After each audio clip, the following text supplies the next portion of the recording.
राजस्थान के गंगानगर जिले में एक घर के दरवाजे पर घंटी बजी। अमला देवी नाम की एक महिला निकलकर बाहर आई। देखा तो दरवाजे पर एक डाकिया खड़ा था। उसके पास अमला देवी के नाम की एक चिट्ठी थी। पाकिस्तान से आई चिट्ठी उनके बेटे ने भेजी थी।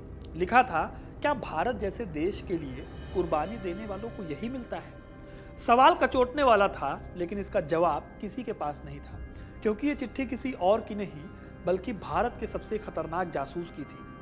ये चिट्ठी उसने जेल से लिखी थी, क्योंकि लगातार 8 सालों तक पाकिस्तान की आंखों में धूल झोंक कर अपने देश की मदद करने वाले इस जासूस को किसी और की गलती की वजह से पाकिस्तान ने पकड़ लिया था। इस जासूस का नाम है रविंद्र कौशिक, जिसने देश के लिए न सिर्फ इस्लाम को कबूला बल्कि खतना से लेकर शादी तक कर ली थी। आज इन्हीं मेजर कौशिक की कहानी मैं आपको सुनाने वाला हूं हिस्ट्री कनेक्ट के इस एपिसोड में, तो वीडियो को अंत तक जरूर देखिएगा, क्योंकि अपना इतिहास नहीं जानोगे तो खुद को कैसे पहचानोगे। पाकिस्तान और भारत के बॉर्डर के पास लगता हुआ जिला है गंगानगर। यहाँ रहने वाले लोग और पाकिस्तान में रहने वाले लोगों में कद काठी काफी मिलती जुलती थी। कल्चर में बहुत अंतर नहीं है। 70 के दशक में जब भारत और पाकिस्तान के बीच में टेंशन थी, युद्ध के हालात थे, तब रॉ को गंगानगर और पाकिस्तान से लगते इन जिलों के लोग जासूसी के काम के लिए मुफीद लगते थे। इसलिए वो इन जगहों से जुड़े लोगों पर नजर रखते थे जो उनके काम आ सके। इसी गंगानगर जिले में 11 अप्रैल के दिन पैदा हुए थे रविंद्र कौशिक। कौशिक को बचपन से ही थिएटर में इंटरेस्ट था। मिमिक्री उनका पसंदीदा काम हुआ करता था। वो किसी की भी हूबहू नकल उतारने में उस्ताद थे और अच्छे अय्यार भी थे। अय्यार यानी बहरूपिया, जो किसी का भी रूप धरने में माहिर हो। तो कौशिक ने बचपन से ही खूब नाटक किए और नतीजा ये हुआ कि लखनऊ के नेशनल फेस्टिवल में उनकी एक परफॉर्मेंस हुई। यहीं पर इनकी लाइफ हमेशा के लिए चेंज हो गई। लखनऊ में एक नाटक के दौरान रविंद्र ने इंडियन आर्मी ऑफिसर का रोल किया। एक ऐसा ऑफिसर जो कि चाइना के चंगुल में फंस जाता है। जब चाइनीज उसे इंडिया की सीक्रेट इंफॉर्मेशन मांगते हैं तो वो ऑफिसर मरने को तैयार हो जाता है, लेकिन किसी भी कीमत पर इंफॉर्मेशन नहीं देता। इस नाटक को खूब वाहवाही मिली, इनकी भी खूब तारीफ हुई और यहीं से रविंद्र आ गए रॉ की नज़र में। उन्हें रविंद्र जासूसी के लिए परफेक्ट लग रहे थे। सबसे बड़ी बात थी कि रविंद्र के पिता खुद एयरफोर्स ऑफिसर थे, इसलिए जब इंटेलिजेंस एजेंसी ने उन्हें रॉ का ऑफर दिया तो वो तुरंत मान गए। लेकिन एक टेंशन थी, वो इस बात को अपने घर पर बता नहीं सकते थे। 1983 में ग्रेजुएशन पूरा हुआ। कौशिक ने अपने पिता से कहा कि उनकी नौकरी लग गई है और उन्हें दिल्ली जाना होगा। हालांकि रविंद्र ने यह नहीं बताया था कि नौकरी कौन सी लगी है। इस तरह वो घर से दिल्ली चले आए और गुपचुप तरीके से दिल्ली में उनकी ट्रेनिंग शुरू हुई। हर इंफॉर्मेशन पर नजर रखना और कैसे बिना किसी की नजर में आए अपना काम करना है, इन सब चीजों को जल्दी जल्दी रविंद्र ने सीख लिया। सिर्फ 23 साल के रविंद्र ने पाकिस्तानी चाल ढाल और लहजे से लेकर पाकिस्तान के एक एक चप्पे को समझ लिया था। इसी दौरान उन्होंने इस्लाम से जुड़े रीति रिवाज सीखे, उर्दू जबान सीखी, पाकिस्तान के इतिहास से लेकर भूगोल तक को रट लिया और कभी कोई शक की गुंजाइश ना हो, इस वजह से उन्होंने अपना खतना तक करा लिया। 2 साल तक रिगरस ट्रेनिंग के बाद जब वो 1975 में पाकिस्तान में जाकर देश की सेवा के लिए तैयार हो गए तो उनकी सारी पहचानों को मिटा दिया गया। फिर एक लंबे सफर के बाद दुबई से होते हुए उन्हें पाकिस्तान पहुंचाया गया। पाकिस्तान वो एक नई पहचान के साथ गए थे। यहाँ उनका नाम था नबी अहमद शाकिर। क्योंकि वो अभी कॉलेज की उम्र के ही थे, इसलिए कराची यूनिवर्सिटी में उन्होंने एडमिशन ले लिया और LLB की पढ़ाई करने लगे।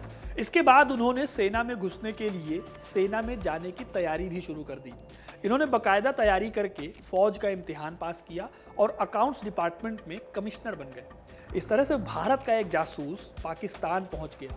उनकी नाक के नीचे उनकी ही सेना में काम करने लगा, लेकिन पाकिस्तान को इसकी भनक तक नहीं हुई। यही नहीं, उन्होंने यहाँ पर अमानत नाम की एक लड़की से शादी भी कर ली। अमानत के पिता आर्मी में दर्जी थे। रविंद्र कौशिक अपने काम को लेकर इतने ईमानदार थे कि उन्होंने अपनी पत्नी तक को अपने जासूस होने का पता नहीं चलने दिया था। वो पाकिस्तान में पूरे 8 साल तक जासूसी करते रहे और इंडिया को खबरें पहुंचाते रहे। रविंद्र बेहद नाजुक दौर में पाकिस्तान में थे। 71 की जंग खत्म हो गई थी। पाकिस्तान ने हार के बाद अपना परमाणु परीक्षण शुरू करने पर काम करना शुरू कर दिया था। इसके साथ ही पंजाब और कश्मीर में लोगों को भड़काने की कोशिश भी कर रहा था। इस दौरान उन्होंने इंडिया की खूब मदद की और पाकिस्तान के मंसूबों पर उनकी वजह से पानी फिरता रहा। उनके इन कामों की वजह से दिल्ली में उन्हें ब्लैक टाइगर कहा जाने लगा। आगे चलकर चाहे सलमान खान की टाइगर हो या सिद्धार्थ मल्होत्रा की मिशन मजनू, ये सारे टाइगर से ही इंस्पायर्ड होकर बनी थी। रविंद्र बिना किसी की पकड़ में आए 8 साल तक अपने मिशन पर लगे रहे। उन्होंने कभी कोई गलती नहीं की। वो जब पकड़े गए तो भी एक जासूस की गलती से। हुआ ये कि 1983 में इनायत मसीह नाम के एक एजेंट को पाकिस्तान भेजा गया। उसे रविंद्र से कांटेक्ट करना था, लेकिन उससे पहले ही पाकिस्तान आर्मी ने उसे पकड़ लिया। उसे जब खूब टॉर्चर किया गया तो उसने मेजर नबी अहमद शाकर का नाम ले लिया। इसके बाद पाकिस्तान की सीक्रेट एजेंसी ने रविंद्र को पकड़ने के लिए एक प्लान बनाया। इस हिसाब से मसीह से कहा गया कि रविंद्र को पार्क में बुलाया जाए। रविंद्र जब पार्क में पहुंच गए तो उन्हें पकड़ लिया गया। 2 साल तक रविंद्र का भयंकर टॉर्चर किया गया। उन्हें लालच दिया गया कि अगर वो भारतीय फौज से जुड़ी जानकारी दे देंगे उन्हें आज़ाद कर दिया जाएगा, लेकिन रविंद्र ने हार नहीं मानी। आखिरकार 1985 में पाकिस्तान सरकार ने उन्हें फांसी की सजा सुनाई। बाद में सजा बदलकर हालांकि उम्र कैद कर दी गई। सोच कर देखिए, रविंद्र 8 साल पाकिस्तान में रहे। हिंदुस्तान में उनके पेरेंट्स को ये पता भी नहीं था कि उनका बेटा क्या काम करता है। उन्हें भी इस बात की खबर तब लगी जब वो पकड़े गए। रविंद्र कौशिक जब जेल में थे तो वो अपने घर वालों को खत लिखते थे। उन्हें लगता था कि भारत सरकार ने उन्हें छोड़ दिया है। पूरे 18 साल तक वो पाकिस्तान की अलग अलग जेलों में सड़ते रहे। इतना टॉर्चर किया कि मौत भी आसान लगने लगे, लेकिन फिर भी उन्होंने देश से गद्दारी नहीं की।